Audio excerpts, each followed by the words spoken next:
The drone comes out of nowhere. I am hanging upside down in a training harness, watching the human named Dean Ashford drift through the obstacle field when the machine breaks formation and slams into his side with enough force to crack a support beam. The sound is wrong. It is a wet, heavy sound, and every student around me goes silent at the same moment, like someone switched off the air. My name is Vixara Ol Nemes. I come from a world where a single hard fall can end a life.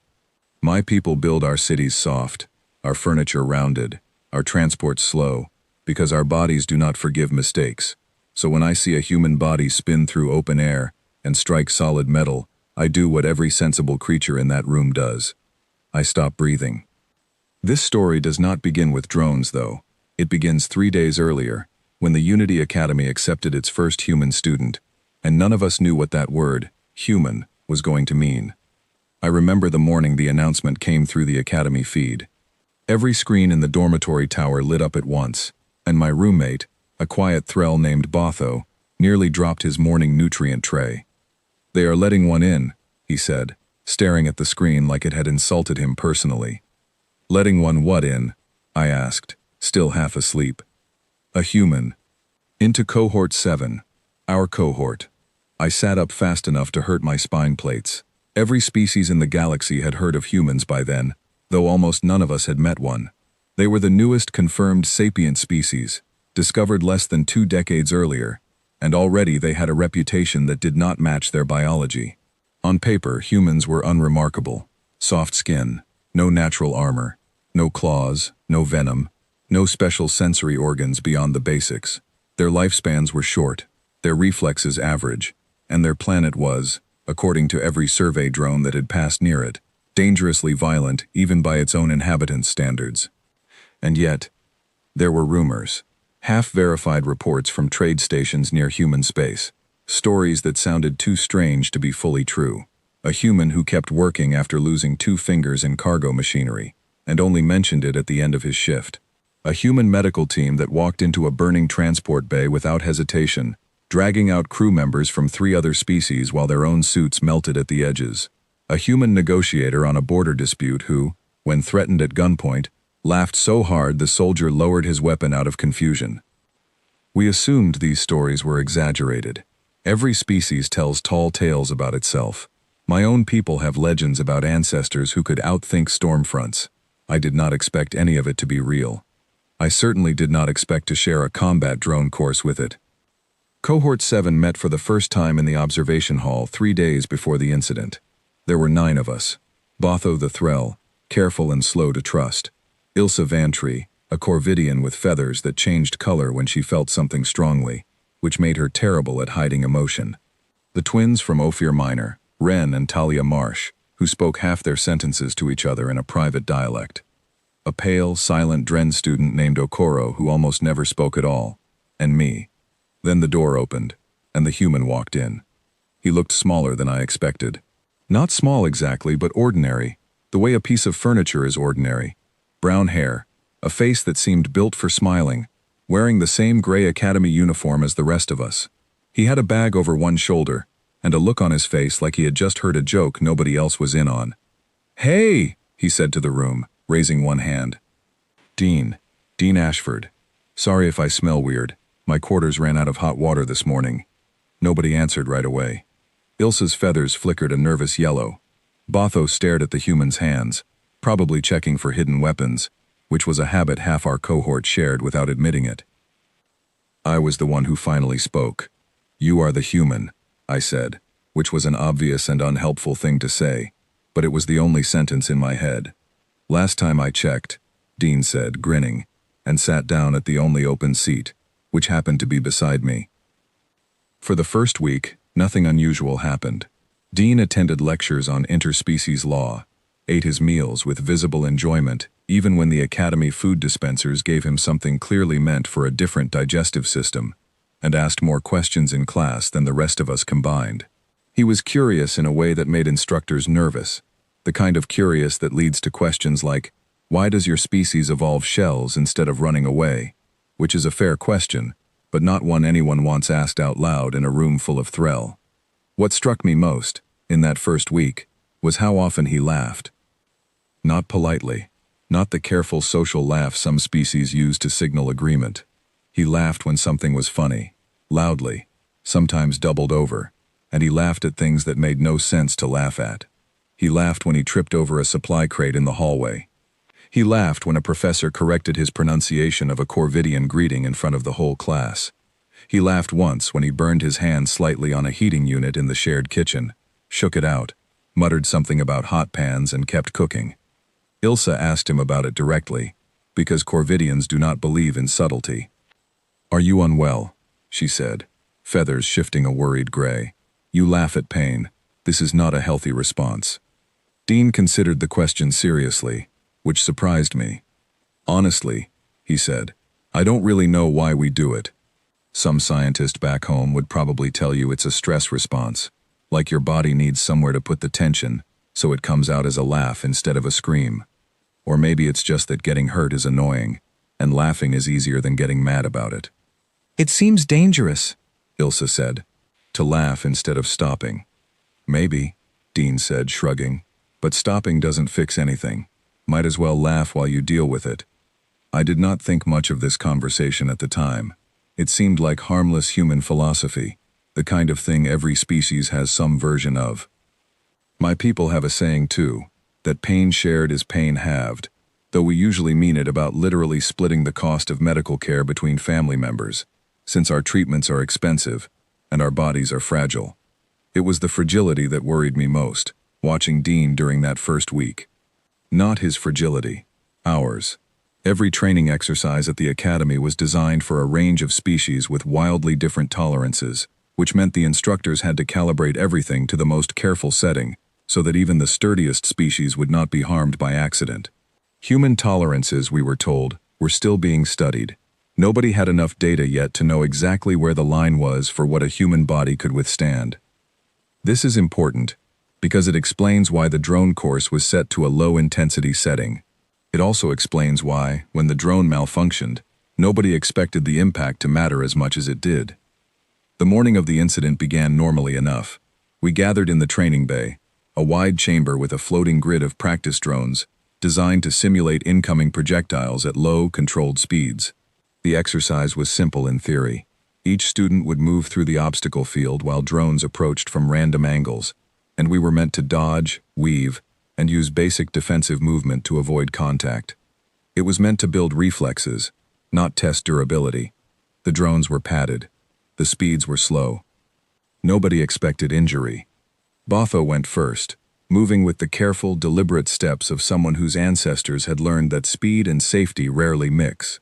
He avoided every drone with plenty of room to spare, finished the course, and returned to the group with visible relief. Ilsa went next, her feathers a calm silver blue, and used her natural quickness to slip past the obstacles with something close to grace. The twins went together, moving in a strange mirrored pattern that seemed to confuse the drone's targeting systems entirely, and finished without incident, laughing quietly to each other in their private dialect. Okoro went in silence, as always, and passed through without a single visible reaction. Then it was Dean's turn. He stepped up to the starting line, rolled his shoulders once, and gave the room a small grin, the kind that said, "Watch this," though I do not think he meant it as a challenge. I remember thinking, in that moment, that he moved differently from us. Not better, not worse, just differently. His steps were looser. His balance seemed to come from somewhere lower in his body. When the first drone approached, he ducked under it with an easy roll that looked almost rehearsed. The second and third drones came and went without trouble.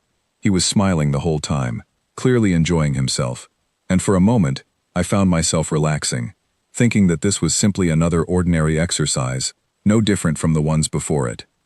Then the fourth drone's guidance system failed.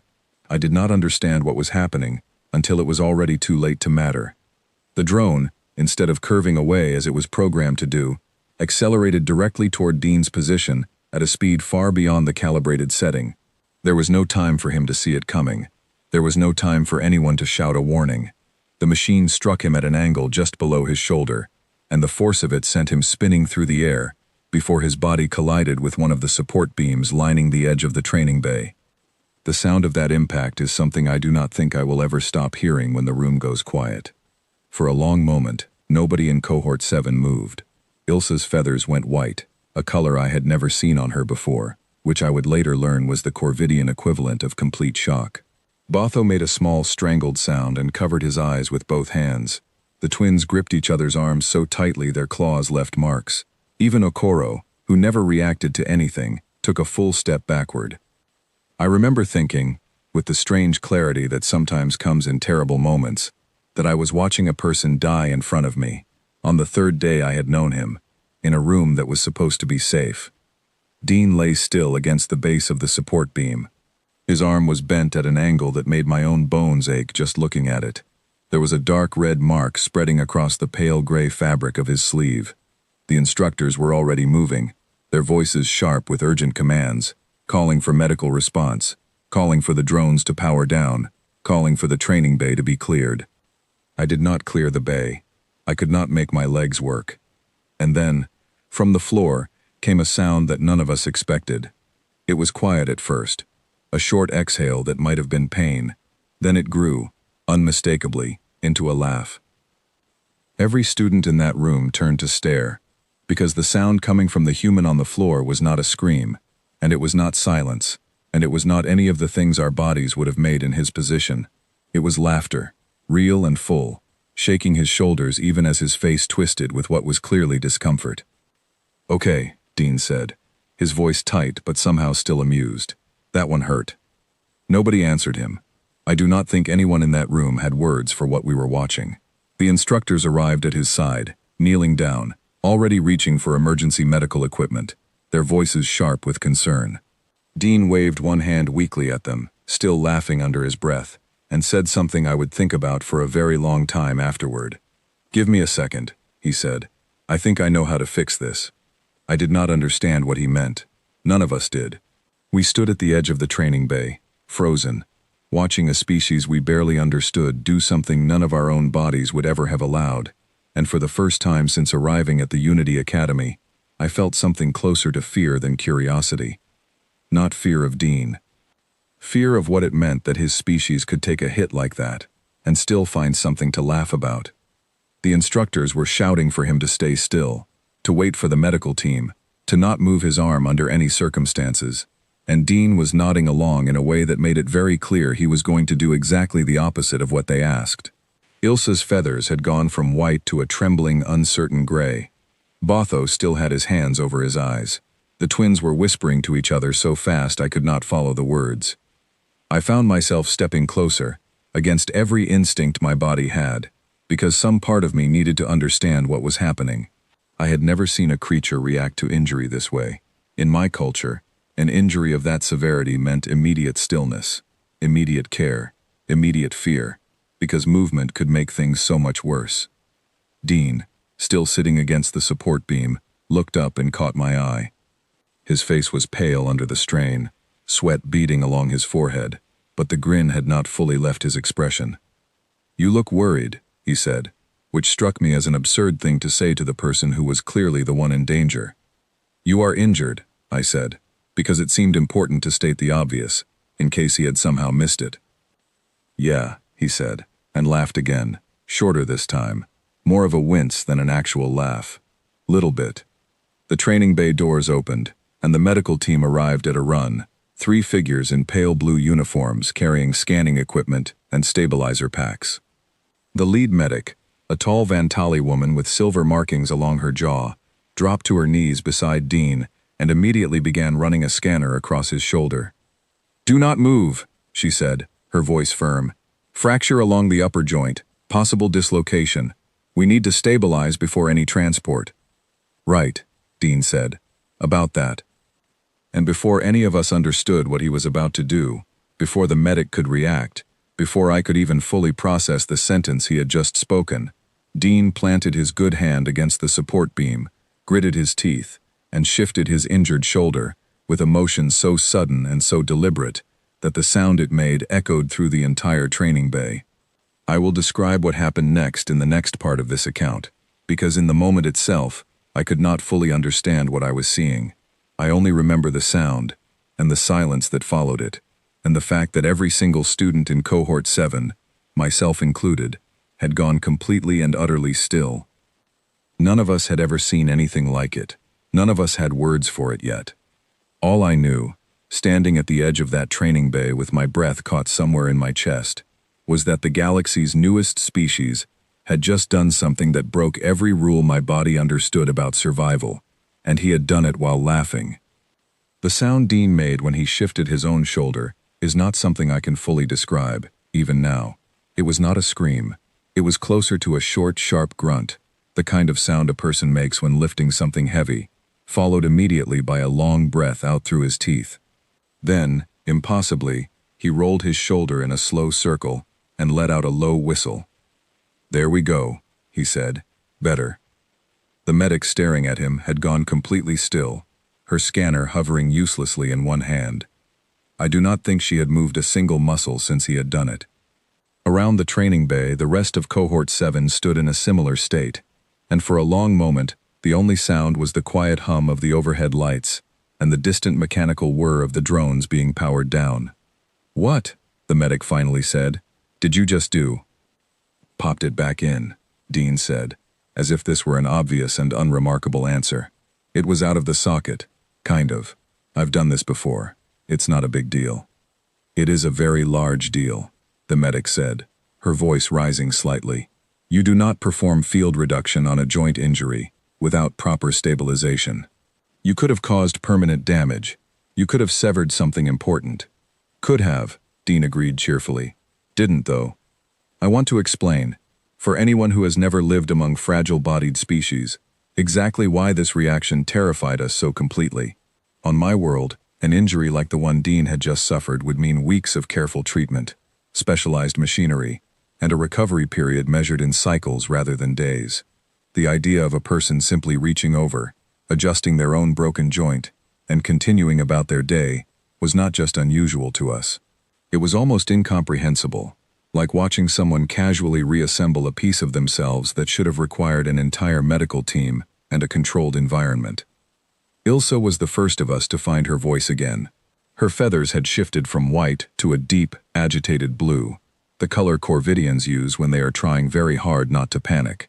"You should not have done that," she said, stepping forward despite the obvious reluctance in her movements. "What if it was wrong? What if you made it worse?" "I've popped a shoulder before," Dean said, flexing his arm slowly, wincing only slightly. "Different shoulder, actually. Back on a training exercise a couple years ago. It's not exactly comfortable, but the trick is to do it fast, before your body has time to tense up around it. Waiting makes it worse." "Your body should not allow this," Botho said, finally lowering his hands from his eyes, though his voice was still shaking. "Pain exists to stop you from doing damage. It is supposed to be a warning." "It is a warning," Dean said. "I heard it loud and clear, believe me. I just decided the warning wasn't going to stop me from fixing the problem." This distinction, small as it seemed at the time, would come to define much of what Cohort 7 learned about humans over the following weeks. Pain, to my species, is not simply information. It is a command. When something hurts badly enough, our bodies stop functioning correctly, our thoughts scatter, and continuing to act becomes physically impossible. We assumed, without ever questioning it, that pain worked the same way for every sapient species in the galaxy, with only minor differences in threshold. Dean's shoulder suggested otherwise. The medic team eventually convinced him to sit through a proper scan, which confirmed what he had already guessed. The joint had been dislocated, not fractured, and his quick action, while deeply against Academy medical policy, had apparently prevented further complications rather than caused them. The medic recorded this fact with an expression that suggested she still did not fully believe it, even while reading the confirmation directly from her own equipment. "The joint has been correctly realigned," she said slowly, as if testing whether the words made sense out loud. "There is bruising and minor soft tissue damage, no further fracture. This is consistent with proper reduction technique." "Told you," Dean said, grinning despite the sweat still on his face. "I am reporting this to the Academy Medical Board regardless," the medic said. "Self-administered joint reduction is against every safety protocol we operate under." "Fair enough," Dean said.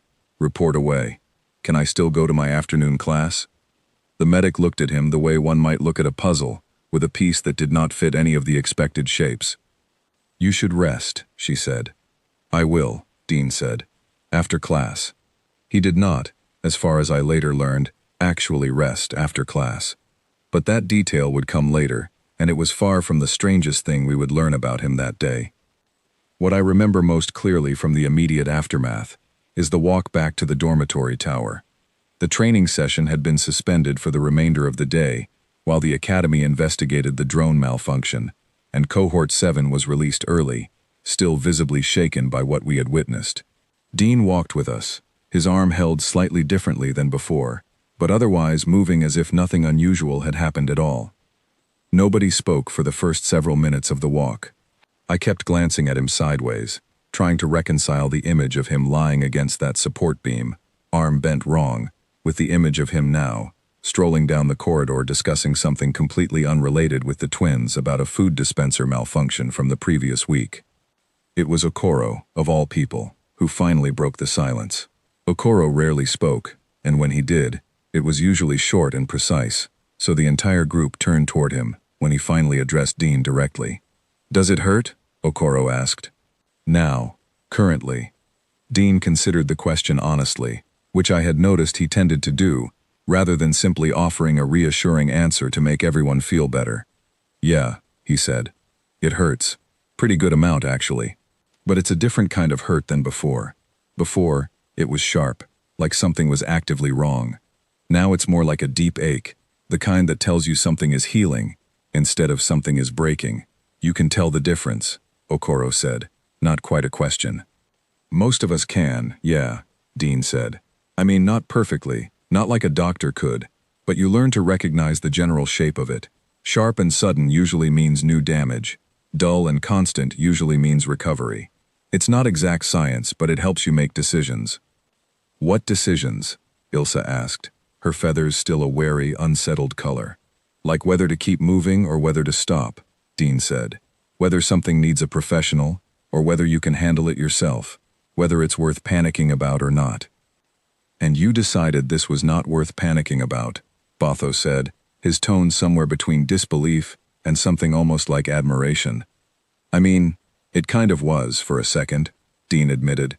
Getting hit by a drone is not exactly relaxing, but panicking doesn't fix a dislocated joint. Laughing and popping it back in does. This casual dismissal of what had, to the rest of us, been a genuinely traumatic event, was perhaps the strangest part of the entire day. We had watched him get struck with enough force to spin his body through open air. We had heard the impact against the support beam.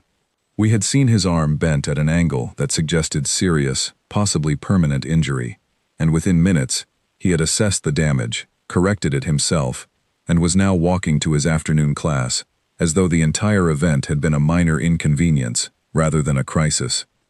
I found myself thinking, as we walked, about the reports I had read before Dean's arrival.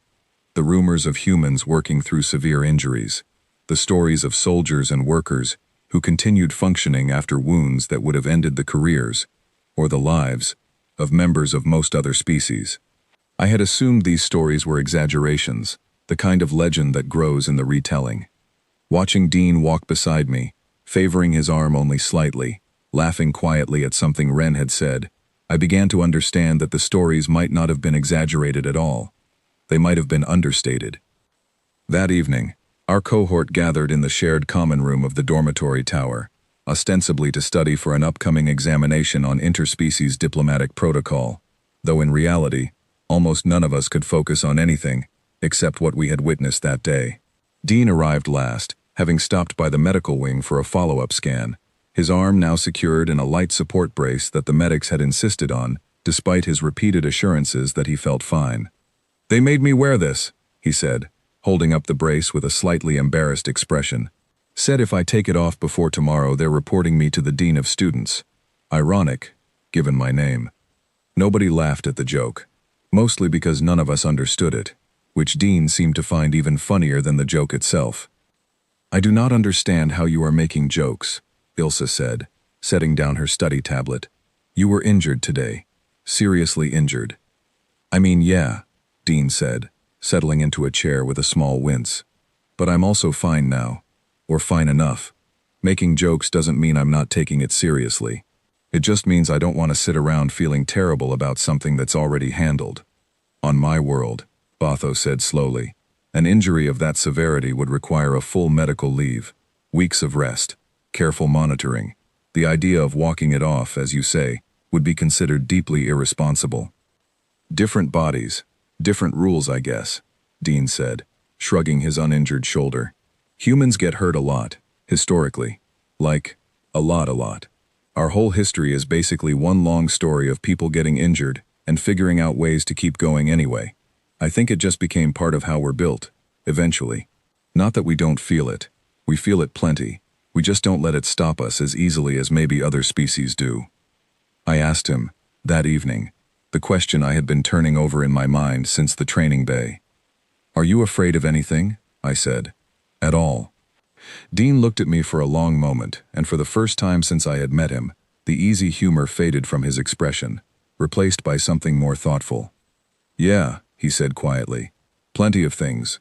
Losing people I care about. Failing at something important. Running out of time to do the things I want to do.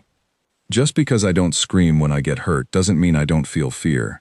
I think humans just learned, a long time ago, that fear and pain are things you carry with you while you keep moving, not things that have to stop you completely. It was a strange kind of comfort to hear, and a strange kind of warning as well. I did not fully understand it that night, sitting in the common room with my cohort, watching Dean adjust his brace and return to his study tablet, as though the day's events had already become a distant memory, rather than something that had happened only hours earlier. I understand it much better now, looking back. What I witnessed that day was not simply a human tolerating pain. It was a demonstration of something the rest of the galaxy had not yet fully reckoned with, something that would only become clearer to Cohort 7, and to me personally, over the following weeks. Humans did not lack fear, or pain, or the instinct towards self-preservation that every sapient species shares. They simply refused to let those instincts have the final say. That night, after the common room had emptied, and most of Cohort 7 had returned to their quarters, I found myself standing at the observation window of the dormitory tower, looking out over the dark shape of the training bay in the distance. I thought about the sound of the impact. I thought about the laugh that had followed it. I thought about the way Dean had reached over, without hesitation, and corrected an injury that would have left most of us paralyzed with fear and pain in equal measure. I did not yet know that this was only the beginning. I did not yet know how much further this pattern would extend, or how the rest of the Academy, and eventually the rest of the galaxy, would come to understand what humanity truly was. All I knew, standing at that window, was that something fundamental about my understanding of survival had shifted, and I was not entirely certain I liked how much further it was going to shift before the year was through. News of the training bay incident spread through the Academy faster than any lecture announcement or examination schedule ever could. By the following morning, students from cohorts I had never met were stopping me in the hallway to ask if the stories were true, if I had really seen a human fix his own arm, and then walk to class as though nothing had happened. I found this attention uncomfortable, mostly because I did not know how to explain what I had witnessed in a way that made sense to species who had not seen it themselves. Saying the words out loud made them sound impossible. A drone struck him. His arm bent wrong. He laughed, adjusted the joint himself, and went to his afternoon lecture.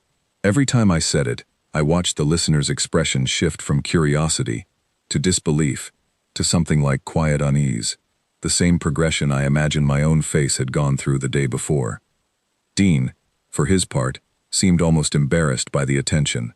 He arrived at breakfast that morning to find nearly a dozen unfamiliar students gathered near our usual table, all of them trying to appear as though they were simply eating nearby, rather than staring directly at him. "Okay," he said, sliding into his seat across from me, brace still fitted snugly around his shoulder. "Is this going to be a whole thing?" "You are somewhat famous," Ilsa said, not looking up from her food, though her feathers had taken on a faint amused shimmer. "Great," Dean said, "famous for getting hit by a drone. Really the achievement I was hoping to be known for." "It is not the drone," Botho said. "It is what happened after the drone." Dean sighed, rubbing at his uninjured shoulder, and I noticed for the first time that he seemed slightly uncomfortable with the idea of being singled out. which surprised me, given how easily he had laughed through actual physical pain the day before. "Look," he said, glancing around at the gathered students, most of whom quickly looked away when they realized he had noticed them. "It really wasn't that big a deal. People back home deal with worse all the time. I just happened to do it in front of an audience." This idea, that what we had witnessed was somehow unremarkable by human standards, was almost harder to accept than the incident itself. I had assumed, watching him adjust his own joint the previous day, that I had witnessed something exceptional, even among humans, a rare display of unusual toughness. The suggestion that this was simply ordinary behavior for his species opened a door in my thinking that I was not entirely prepared to walk through. It was during the mid-morning break, while our cohort gathered in the courtyard between lecture halls, that the conversation took a turn I did not expect. A group of older students, third-year academy attendees from a species called the Draven, approached our table with the particular confidence of those who considered themselves experienced in matters the rest of us were still learning about. The lead Draven student, a tall figure with dark-scaled skin and an expression I had learned to associate with skepticism, addressed Dean directly. "We heard about your incident," he said, his tone carrying an edge that suggested he did not entirely believe what he had heard. "Popped your own joint back into place, did you?" Walked away laughing. "That's the story going around, yeah," Dean said, unbothered by the tone. "Seems exaggerated," the Draven student said. "Stories tend to grow with each retelling. I have heard similar tales about your species before. Soldiers continuing to fight after severe wounds. Workers finishing tasks with broken limbs. It always sounds impressive in the telling, and always seems to lose something when examined closely." I watched Dean's expression carefully during this exchange, curious how he would respond to what was clearly an implied accusation of dishonesty. Rather than becoming defensive, he simply shrugged, the motion small and unbothered. "I mean, you can ask the medic who scanned me afterward," he said. "Or you could just watch the training bay footage. I'm sure the academy kept a recording of the whole thing. I'm not trying to convince anyone of anything. It happened. Believe it or don't, doesn't change what happened." This response, calm and entirely unconcerned with whether the skeptical Draven student believed him, seemed to unsettle the older student more than an angry denial would have. He studied Dean for a long moment, clearly searching for some sign of exaggeration or falsehood, and finding none. "Your species is strange," he finally said. "Yeah," Dean agreed cheerfully. "We get that a lot." The Draven student and his companions eventually moved on, though I noticed several of them glancing back at our table more than once as they crossed the courtyard. Ilsa watched them go with an expression I had come to recognize as thoughtful concern, her feathers settling into a pale, contemplative color. "They did not believe you," she said once the group was out of earshot. "Even with the medical scan, even with the training footage. People believe what fits what they already think is true," Dean said. "It's not really about the evidence. It's about whether the story matches their picture of the world. And a species that can shrug off an injury like that doesn't fit most people's picture of the world. Doesn't really fit mine either, if I'm being honest. And I've lived in this body my whole life." "What do you mean?" I asked. Dean considered the question for a moment before answering, and I noticed that he seemed to take these kinds of questions more seriously than his easy laughter might have suggested to a casual observer. "I mean, I don't fully understand it either," he said. "Like, I know the basic reasons, the biology of it, the way our nervous systems handle stress and damage, but understanding the mechanism doesn't make it feel less strange sometimes. I've seen people do things with injuries that shouldn't have been possible, and I still don't fully know why we're built the way we are. We just are." This admission, that even Dean himself did not entirely understand the resilience his species displayed, struck me as more unsettling than any confident explanation could have been. If a member of a species could not fully explain their own capabilities, what did that suggest about the limits of those capabilities? Where did the edge of human endurance actually lie, if even humans themselves were uncertain? The rest of the day passed in ordinary fashion, lectures and assignments and the usual rhythm of academy life, though I found my attention repeatedly drifting back to the conversation in the courtyard. It was not until the evening meal that the topic resurfaced, this time in a context that would reveal even more about the strange nature of human resilience than the training bay incident had. We were gathered at our usual table, the conversation drifting toward an upcoming group project, when Dean's personal communication device chimed with an incoming call. He glanced at the screen, grinned, and excused himself briefly, stepping a short distance away to answer it, though not so far that the rest of us could not hear his side of the conversation. "Hey," he said, his voice brightening. "No, yeah, I'm fine. It's really not a big deal." "Yeah, I know. Someone probably already told you the exaggerated version." There was a pause, during which we could hear the faint murmur of a voice on the other end, though not clearly enough to make out words. "It was a training drone malfunction," Dean continued. "Dislocated my shoulder, popped it back in myself. I'm serious. It's fine. It's already healing. You should have seen everyone's faces, though. I don't think this academy has ever had a human student before. They all looked like I'd grown a second head." Another pause, longer this time, and Dean laughed, the sound carrying easily across the small distance to our table. "Yeah, tell him I said hi," Dean said. "And tell him to stop worrying. I'm not made of glass. Ice it and keep moving, right? That's basically the family motto at this point." He ended the call and returned to the table, still smiling faintly, and slid back into his seat, as though the conversation had been entirely unremarkable. "Family?" Botho asked, more statement than question. "My older brother," Dean said. "Word travels fast, apparently, even across star systems. Someone must have mentioned the incident in a message home and it made its way to him. He worries too much." "He did not seem overly concerned," Ilsa observed, based on what we could hear. "Oh, he's plenty concerned," Dean said, laughing again. "He just doesn't show it the way you'd expect. In my family, if someone's really scared for you, they usually just tell you to be careful, and then change the subject fast. If they're not that worried, they'll joke about it." He joked about it. That means he already figured I was going to be fine before he even called.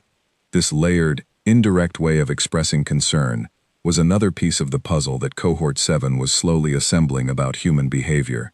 Where my own culture expressed worry through direct statements of concern, careful monitoring, and open displays of caution, humans seemed to bury their concern beneath humor, as though acknowledging fear too directly gave it more power than it deserved. It was Ren, one of the twins from Ophir Minor, who finally asked the question that had been forming in my mind throughout the entire conversation. "Is your whole family like you?" Ren asked. "Able to handle injury this way?" Dean thought about this for a moment, genuine consideration crossing his face rather than an automatic answer. "I mean, to some degree, yeah," he said. "I think it's not just individual. It's kind of baked into how we're raised, at least where I'm from. You get hurt, you assess it, you laugh if you can, and you figure out what needs to happen next. My brother's the same way. My mother, too. Honestly, she once finished cooking an entire dinner with a fairly nasty cut on her hand because she didn't want the meal to be ruined. Drove my dad crazy." "Your species treats injury as an inconvenience," Talia said, the other twin, speaking for the first time in several minutes, "rather than a crisis." "I guess that's a fair way to put it," Dean said. "Doesn't mean it doesn't hurt. Doesn't mean we're not scared sometimes, or in real trouble sometimes. Just means we don't let it be the whole story if we can help it." I found myself thinking, as the meal concluded and our cohort dispersed toward evening study sessions, about how much of what defined a species might come down to this single, simple difference. Not strength, not speed, not any particular biological advantage, but the willingness to keep functioning through pain that would stop most other creatures entirely. It was a difference that seemed small on the surface.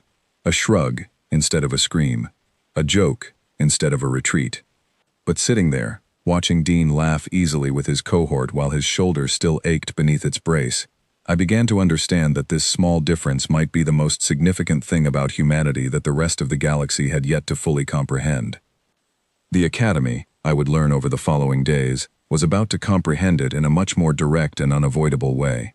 The Academy Medical Board called a formal review 3 days after the Training Bay incident, and Cohort 7 was required to attend as witnesses. I had never sat through a formal Academy hearing before, and the process itself, with its careful procedures and measured questioning, felt at odds with the chaos of the event we were there to discuss. The hearing took place in a wide circular chamber near the administrative wing, with seating arranged around a central speaking floor. Members of the medical board sat along one curved section, representatives from several different species, each with their own particular way of expressing the concern that clearly ran through the entire proceeding. The lead investigator, a Vantali administrator named Corin Ashby, opened the hearing with a summary of the incident that had already circulated so widely through the Academy. "We are here," she said, "to review both the drone malfunction that caused the initial injury and the subsequent actions taken by the student involved. Dean Ashford, you performed an unauthorized field reduction on your own dislocated joint, against explicit medical instruction. Can you explain your reasoning?"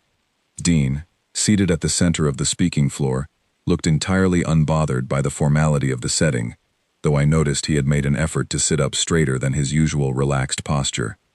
"Sure," he said. "The joint was clearly out of place, and from experience, the longer you wait to correct something like that, the more the surrounding muscle tightens up around it, which makes it harder to fix and more painful when you finally do. I've had training in basic field medicine, some of it through school programs back home, some through personal experience.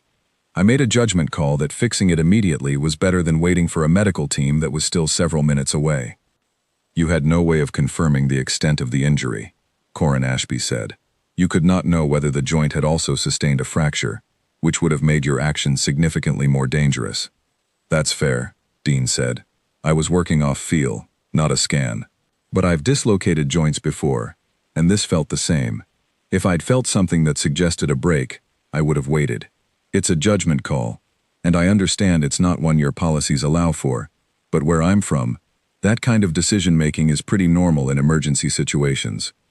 One of the other board members, a Threll representative with markings along his shell that indicated significant academic seniority, leaned forward with evident interest. "I would like to understand something," he said. "The reports indicate you were, in fact, laughing during and immediately after this event. Multiple witnesses confirm this. Can you explain this reaction, given the clear severity of your injury?" This question seemed to interest the entire board, and I noticed several of them lean forward slightly, waiting for Dean's answer with the same curiosity that had been building throughout our own cohort since the incident occurred. Dean took a moment before answering, and when he did, his tone was more thoughtful than his usual easy humor. "Honestly, I think it's just how a lot of humans process sudden pain," he said. "It's not that it didn't hurt. It hurt a lot. But laughing helps release some of the tension that builds up in a moment like that. It's not really a choice, most of the time. It just happens. Some people cry when they're in shock. Some people go quiet. Some of us laugh. It doesn't mean we're not taking the injury seriously. It's just how the body handles the sudden flood of everything happening at once. This is a documented phenomenon among your species," the Threll representative said, consulting a data pad in front of him. "We have been reviewing available records since the incident. There are numerous instances of humans exhibiting laughter in response to injury, danger, or significant stress. It appears to be a fairly widespread trait, not limited to any particular culture or region of your homeworld." "Yeah, that sounds about right," Dean said. "It's pretty universal, from what I understand. Different cultures express it differently, some more than others, but the underlying thing seems to be there across the board." I found myself watching the board members as they absorbed this information, and I could see, in the subtle shifts of posture and expression across several different species, a growing unease that mirrored what Cohort 7 had experienced days earlier. It was one thing to hear a second-hand account of a single incident. It was another thing entirely to understand that the behavior was not an isolated event, but a consistent, documented pattern across an entire species. The hearing continued for some time, moving through procedural questions about the drone malfunction itself, which was eventually attributed to a manufacturing defect in the targeting system, rather than any fault of the training staff. But the most significant portion of the hearing, at least from my perspective, was a segment near the end, where the board requested additional information about human physiology in general, information that had apparently not yet been fully compiled in the Academy's medical database. "Your species arrived in the wider galactic community only recently," Corin Ashby said. "Our medical understanding of human physiology remains limited. Would you be willing to participate in a more thorough assessment, purely voluntary, to help the Academy better calibrate safety protocols for future human students?" Dean agreed without hesitation. and it was decided that a comprehensive medical evaluation would take place the following week, conducted jointly by the Academy's medical staff and a visiting research team that specialized in comparative species physiology. I did not think much of this decision at the time. Beyond a general curiosity about what the results might reveal, I did not yet understand how significant those results would turn out to be. The hearing concluded with a formal note in Dean's academic record, acknowledging the unauthorized medical action, paired with an unusual addendum recommending that future safety protocols for human students be revised, pending the results of the upcoming physiological assessment. Dean seemed entirely unbothered by the note in his record, joking afterward that it was probably the strangest thing anyone in his family had ever gotten written up for. The physiological assessment took place 6 days later, in a dedicated research wing of the Academy's medical facility. Cohort 7 was not permitted to observe directly, though Dean shared some of the results with us afterward, over a meal that I remember distinctly because of how quiet the rest of us became as he spoke. "So apparently," he said, sliding into his usual seat, "my pain tolerance tested at somewhere around 3 times higher than the average for most of the species in their database. They said it's not actually that unusual for humans specifically, more that most other species don't test that high." 3 times higher, Botho repeated slowly. "Give or take," Dean said. "They also found some stuff about how fast humans heal compared to a lot of other species, at least for certain kinds of injury. Nothing dramatic. We're not regenerating limbs or anything, but soft tissue damage apparently closes up faster in humans than in most of the comparison species they tested. They think it's an evolutionary thing, from a species that spent a long time getting hurt a lot and needing to keep functioning anyway." Ilsa's feathers had shifted to a deep, contemplative blue, and she was quiet for a long moment before speaking. "This means the training bay incident was not exceptional," she said. "Even by human standards, this is simply how your bodies function." "Pretty much, yeah," Dean said. "I mean, everyone's a little different. Some people have higher or lower tolerance than others, but the general baseline is apparently pretty far above what a lot of other species consider normal." I asked the question that had been forming in my mind since the hearing, the one I suspected the rest of Cohort 7 was also considering but had not yet voiced. "Does your species know this about yourselves?" I said. "Do you understand how unusual this makes you, compared to the rest of the galaxy?" Dean considered this for a long moment, and when he answered, his tone carried less humor than usual. "Honestly, not really," he said. "We didn't have anyone to compare ourselves to, until pretty recently. For most of our history, we just assumed this was normal, because it was the only kind of body any of us had ever known. It's actually kind of strange, hearing from other species how unusual it seems. Makes you look at your own life a little differently." This admission, that humanity had spent its entire history unaware of how exceptional its own resilience truly was, struck me as one of the more unsettling pieces of information to emerge from the entire situation. Every other species I had encountered at the Academy understood our own limitations clearly, because those limitations had shaped our cultures, our technologies, and our approaches to conflict and cooperation for generations. Humans, it seemed, had built an entire civilization without fully understanding one of their species' most significant traits, simply because they had never needed to understand it in comparison to anyone else. I thought about the rumors I had heard before Dean's arrival, the stories of soldiers continuing after severe wounds, the stories of workers finishing tasks despite serious injury. I had assumed these stories were exaggerations, but sitting there listening to Dean describe the results of his own physiological assessment, I began to understand that the stories were likely understatements, filtered through the perspective of species who could not fully grasp what they were actually witnessing when they encountered a human under pressure. The results of Dean's assessment spread through the Academy almost as quickly as the training bay incident itself, and the reaction among the wider student body was a strange mixture of fascination and unease. Some students, particularly from more physically resilient species like the Threll, seemed almost impressed by the data, treating it as an interesting curiosity to be studied and understood. Others, particularly among the more fragile species like my own, reacted with a quieter, more persistent concern, the kind that does not fade quickly once it takes root. I found myself somewhere between these two reactions, unable to fully settle on either fascination or fear, caught instead in a growing awareness that the galaxy's newest species carried within it a capability that none of us had fully anticipated. Not a weapon, not a special ability in the traditional sense, but something more fundamental. An unwillingness to be stopped by the kind of damage that would end most confrontations for any other species in the room. I did not yet know how significant this capability would prove to be. That understanding would come later, in circumstances far more serious than a malfunctioning training drone.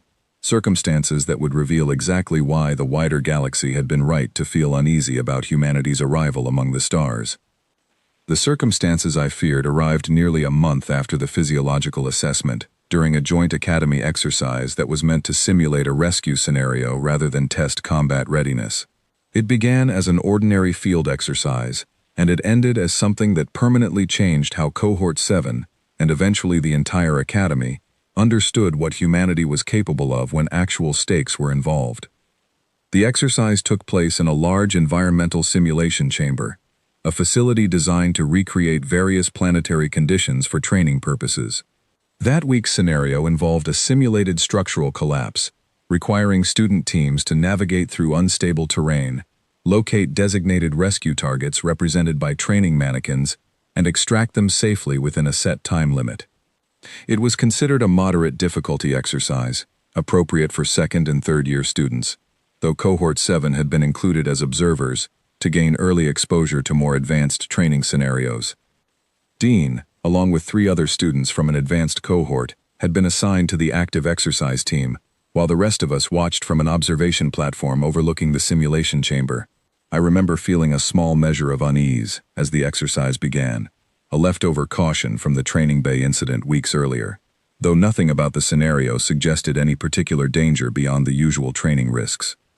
The trouble began roughly 15 minutes into the exercise, when a support structure within the simulation chamber, one that was supposed to remain stable throughout the scenario, began to shift unexpectedly. I learned later that a mechanical fault in the chamber's environmental controls had caused an actual partial collapse, distinct from the simulated one the exercise had been designed around. What had been a training scenario suddenly became a genuine emergency, with real structural debris and real risk to the students inside.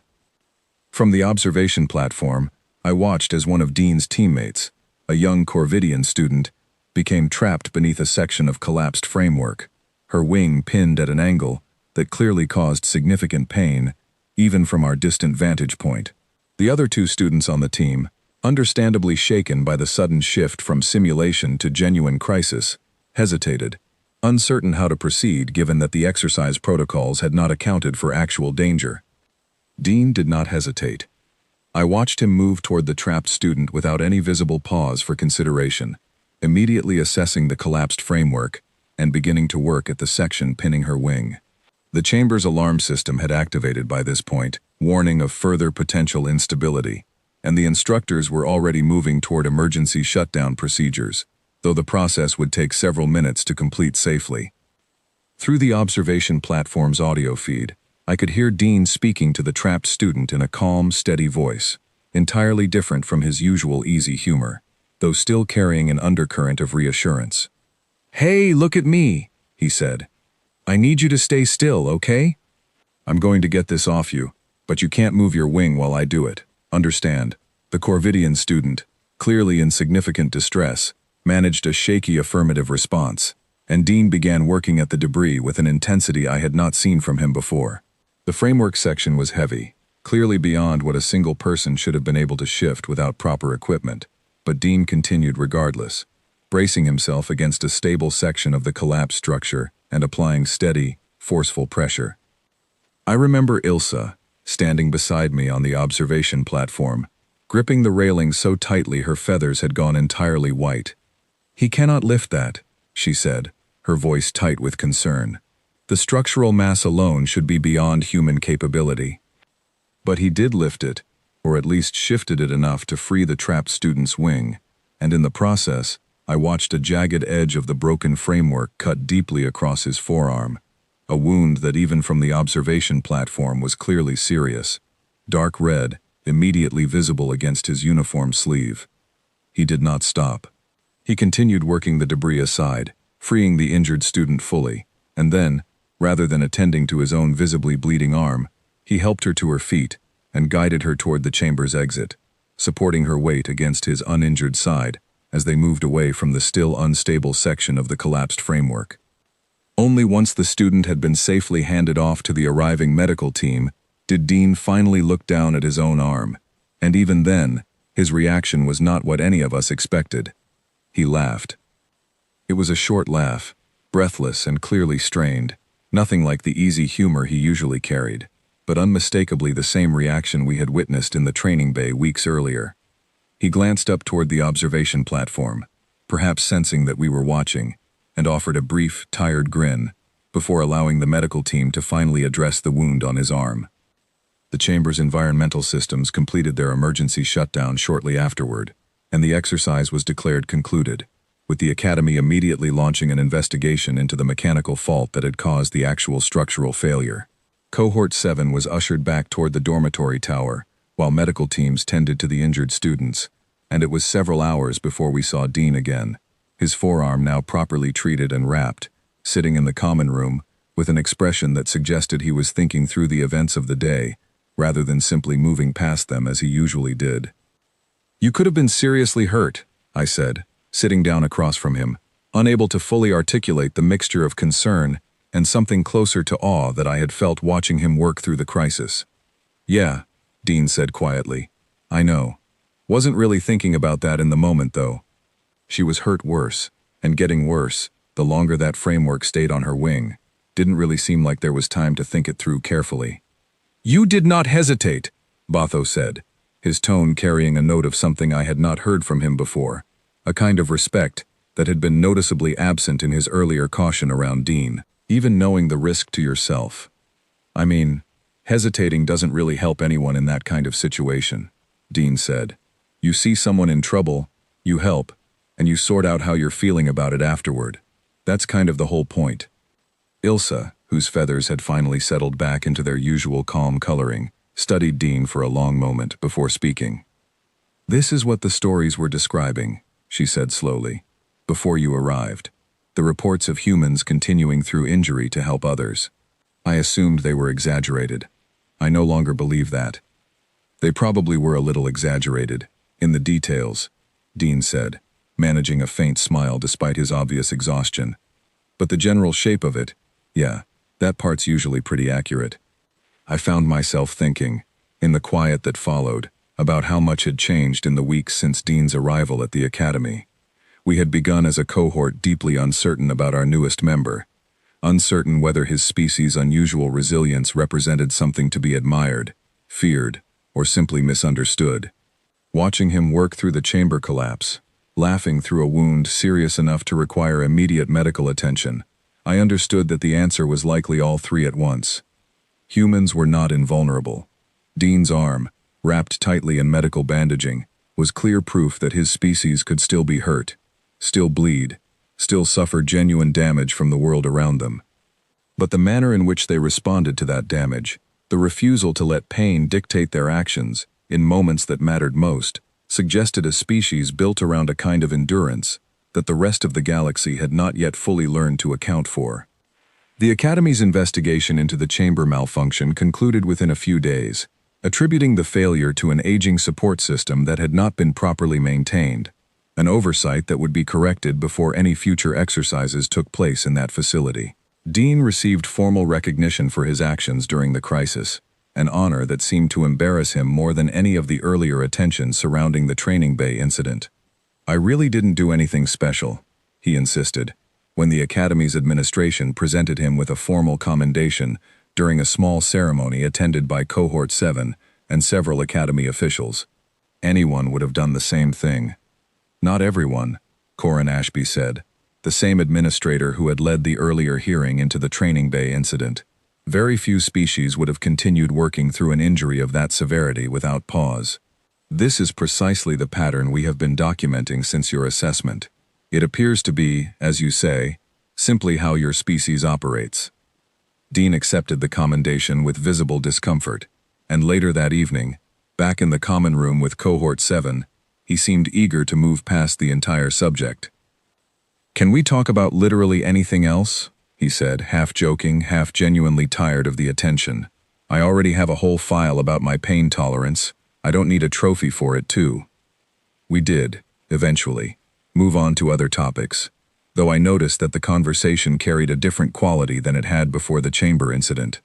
There was less overt fear in how the rest of Cohort 7 interacted with Dean, and more of something else, a wary respect that acknowledged both how remarkable his species' resilience was and how genuinely unsettling it remained to witness firsthand.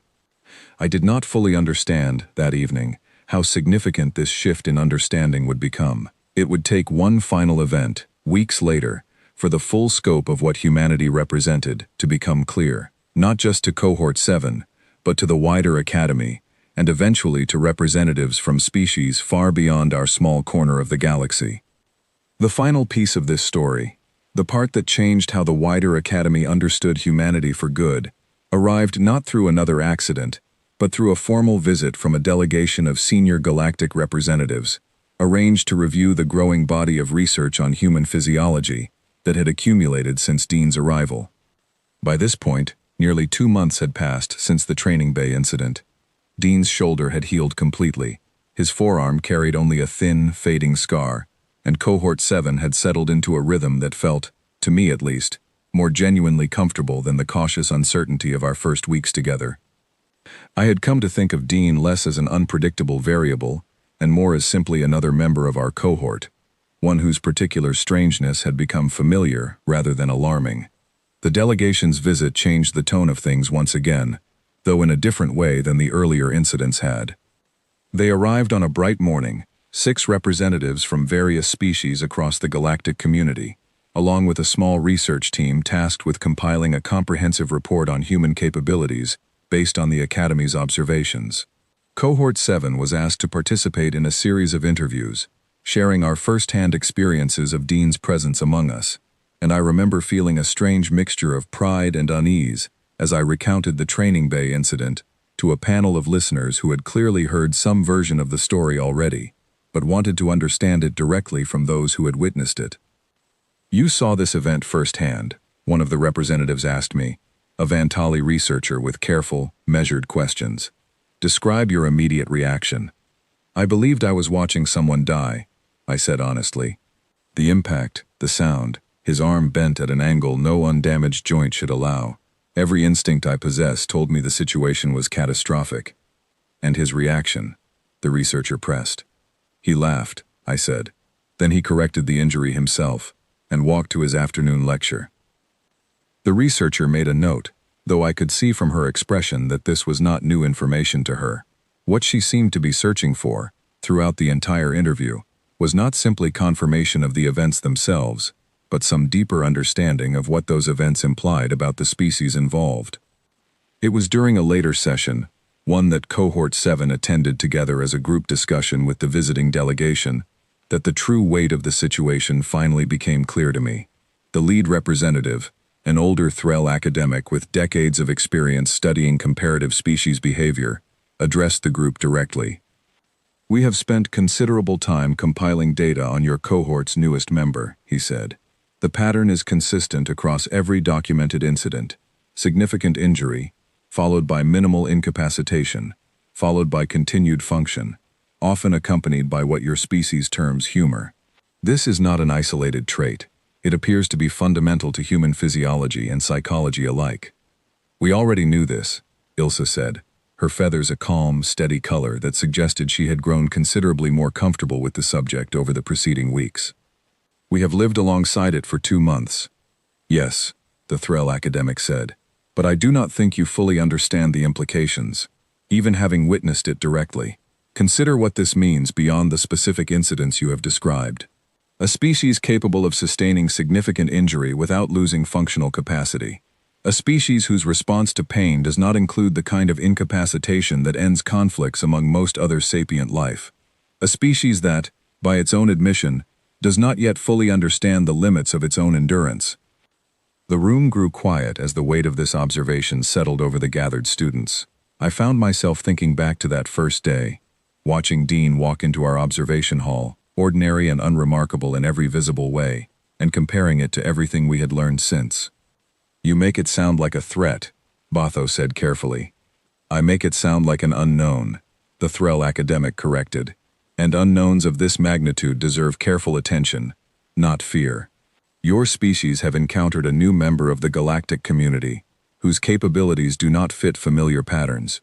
This does not make them dangerous. It makes them worth understanding thoroughly, before circumstances require that understanding under less controlled conditions. I thought this was a fair assessment, though I noticed the way several of the delegation members exchanged glances that suggested the conversation had already moved beyond academic curiosity into something closer to strategic consideration.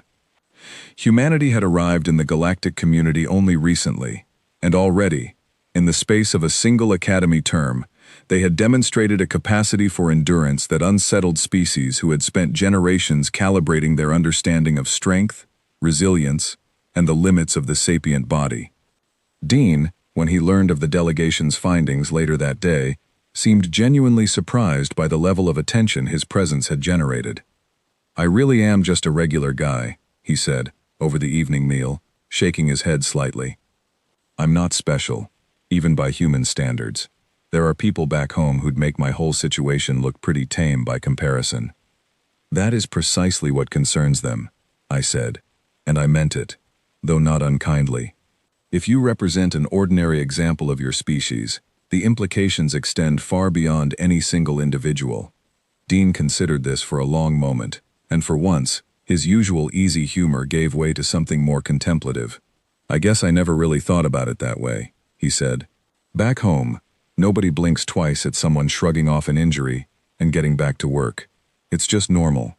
Weird to think that same normal thing looks like something worth studying this closely, once you leave your own planet." "Perhaps that is the lesson in all of this," Ilsa said quietly. "What is ordinary to one species may be extraordinary to another. We assumed, before your arrival, that we understood the general boundaries of what a sapient body could endure. You have shown us that those boundaries vary far more than we believed." The delegation's final report, portions of which were later shared with the Academy's administration, concluded that humanity represented what the researchers termed a physiologically resilient species, one whose members displayed markedly reduced incapacitation from injury compared to established galactic norms, alongside psychological coping mechanisms, including humor, that appeared to actively support continued function during crisis situations. The report recommended further study, careful diplomatic engagement, and a general reassessment of Academy safety protocols to account for the wide variance in physical capability among enrolled species. For Cohort 7, the practical result of all this attention was surprisingly simple. Our training schedules were adjusted to include mixed species partner exercises, intended to help each species better understand the capabilities and limitations of the others, with particular attention paid to ensuring human students were paired appropriately, given the significant differences the recent incidents had revealed.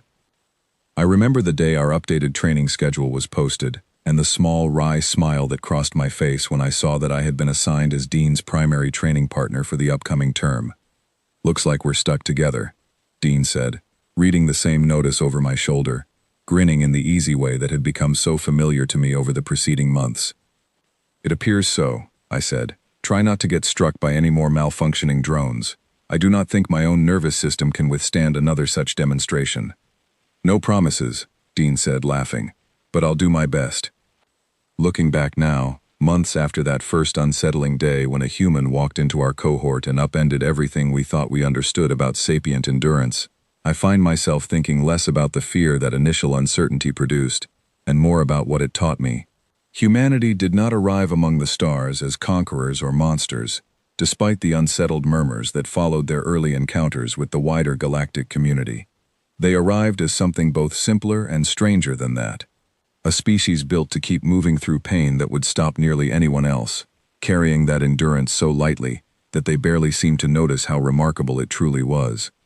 I think often of that first afternoon in the training bay, the impact, the silence, the impossible sound of laughter rising from a body that should have been overwhelmed by pain. I think of Dean reaching over, correcting his own injury with the same casual confidence most people reserve for minor inconveniences, and then walking away toward his next class, as though nothing extraordinary had happened at all. For the rest of the galaxy, still learning what it meant to share the stars with humanity, That image became something of a quiet warning, though not the kind meant to inspire fear so much as careful respect. A species that can be broken and simply choose not to stay broken is a species worth understanding thoroughly, and worth never underestimating again. As for me, I no longer flinch when Dean laughs after a hard fall during training. I have learned, slowly and sometimes reluctantly, that the sound does not mean something is wrong. It means, instead, that whatever just happened has already been handled, filed away, and left behind, so that the next moment can begin without the weight of the last one holding it back. It is, I have come to believe, one of the most remarkable things about the species that walked into our cohort on an ordinary morning and quietly rewrote everything the galaxy thought it understood about strength.